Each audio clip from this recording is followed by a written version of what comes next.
بسم اللہ الرحمن الرحیم۔ السلام علیکم۔ مارچ 2021 پوری دنیا خصوصاً جنوبی ایشیا میں تبدیلیوں کا محور رہا۔ ٹرمپ کے بعد امریکہ میں جو بائیڈن انتظامیہ تمام شعبوں میں اپنی حکمت عملی پر نظر ثانی کر رہی ہے۔ چینی اور امریکی حکومت کے درمیان تجارت سمیت دیگر تنازعات پر بات چیت کا آغاز ہوا۔ بحیرہ جنوبی چین تنازع پر جو بائیڈن نے تبصرہ کیا کہ وہ چین مخالف نہیں لیکن چین سے عالمی جمہوری قواعد کی پاسداری چاہتے ہیں۔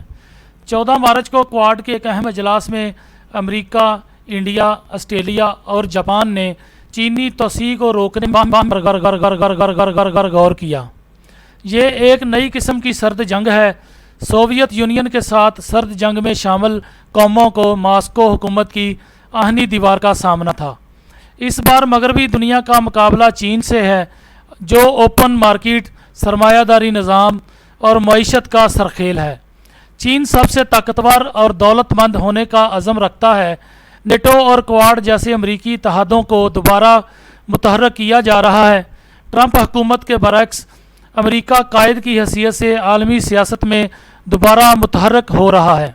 آپ دیکھ رہے ہیں گولڈن نیوز چینل۔ برائے مہربانی ویڈیو کو لائک کریں، شیئر کریں اور کمنٹس باکس میں اپنی رائے کا اظہار کریں، اور چینل کو سبسکرائب کریں اور بیل آئیکن پر کلک کریں تاکہ ہماری آنے والی تمام ویڈیوز آپ باقاعدگی سے دیکھ سکیں۔ پاکستان، ایران، ترکی اور چین پر مشتمل ایک نیا اتحاد تشکیل پا رہا ہے۔ چین نے ایران کے لیے $400 بلین کا ترقیاتی پیکیج دیا۔ اس سے قبل چین $62 بلین سی پیک کے لیے مختصر کر کے پاکستان کے ساتھ تاریخی شراکت میں داخل ہو چکا ہے۔ پاکستان اور ترکی نے متعدد ثقافتی، تکنیکی اور اسٹریٹجک منصوبوں میں اشتراک عمل کیا ہے۔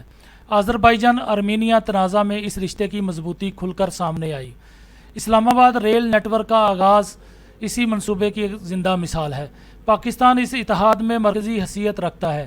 ان سفارتی تعلقات کے فروغ سے چین اپنا اثر و رسوخ بڑھا رہا ہے جس کا یورپ اور امریکہ بھی مقابلہ نہیں کر پائیں گے۔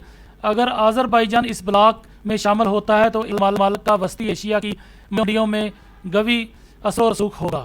حیرت انگیز طور پر بھارت اور پاکستان نے مارچ میں مشترکہ بیانات میں 2003 کے سیز فائر معاہدے پر عمل درآمدگی کی تصدیق کی۔ متحدہ عرب امارات نے انکشاف کیا کہ پاکستان اور بھارت کے مابین ایک خفیہ امن روڈ میپ طے پا چکا ہے۔ اس اعلان کے بعد فوجی آپریشنل سربراہوں نے میٹنگز میں فائر بندی کے ضوابط طے کیے۔ عمران خان کے کرونا پازیٹیو آنے کے بعد نریندر مودی نے خط لکھ کر ان کی خیریت دریافت کی۔ اس کے بعد اطراف سے امن اور باہمی احترام کو فروغ دینے کے عزم کا اعادہ کیا گیا۔ سندھ طاس معاہدے پر بھی پیش رفت دیکھنے میں آ رہی ہے۔ اس بات کا اشارہ بھی دیا گیا کہ کشمیر سے متعلق تجارتی اور سفارتی مذاکرات کا دوبارہ آغاز اسلام آباد اور نئی دلی کا اگلا ایجنڈا ہے۔ متحدہ عرب امارات کے وزیر خارجہ شیخ عبداللہ نے دونوں ممالک کے کامیاب دورے کیے جس پر کنگ شیخ محمد نے انہیں مبارکباد پیش کی۔ سوال یہ پیدا ہوتا ہے کہ متحدہ عرب امارات کا اس سے کیا مفاد جڑا ہے؟ متحدہ عرب امارات سعودی عرب کی سخت سفارتی پالیسیوں کی وجہ سے مشرق وسطیٰ میں ایک سرکردہ ملک بن کر ابھر رہا ہے۔ امریکہ پوری کوشش کر رہا ہے کہ پاکستان اور بھارت کے مابین امن معاہدے کو فروغ دینے میں پیش رفت کرے تاکہ افغانستان میں جنگ مخالف کوششوں کو تقویت مل سکے۔ یہ ایک اور چیلنج جو بائیڈن کو درپیش ہے۔ کئی برسوں سے واشنگٹن پاکستان سے ڈو مور کا متضادی رہا ہے۔ امریکیوں کا خیال تھا کہ پاکستانی حکومت کرزئی حکومت کو غیر مستحکم کرنے میں طالبان کی مدد کر رہی ہے کیونکہ کابل ہندوستان کے ساتھ گہرے تعلقات قائم کر رہا ہے۔ وقت کے ساتھ یہ بات ثابت ہو گئی کہ کرزئی افغان حکومت طالبان کے اثر و رسوخ کو محدود کرنے میں ناکام رہی اور پائیدار امن کی کلید پاکستان اور قبائلی پٹی کے لوگوں کے ساتھ بنا کے رکھنے میں مضمر ہے۔